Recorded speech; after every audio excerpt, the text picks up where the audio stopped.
Da me vrati u život. I sad pitamo Viga.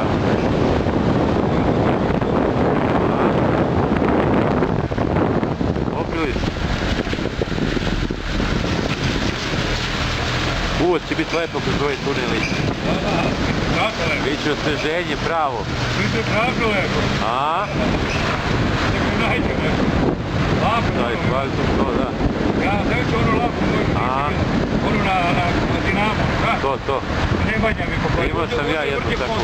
A? Da bi ti kretena uradi. A? Jedno, vlako. Evo ga izlaz u šumi. Kako je dobar tunel, ne verujem. A? Fantastično. A, vidim, da. To je taj. I sad smo... Pisat ću se na već.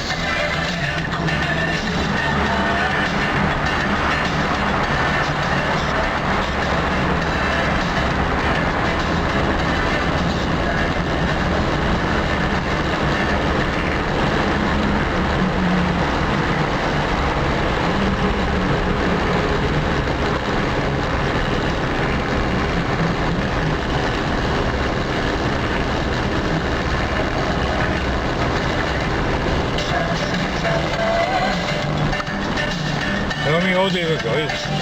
Da.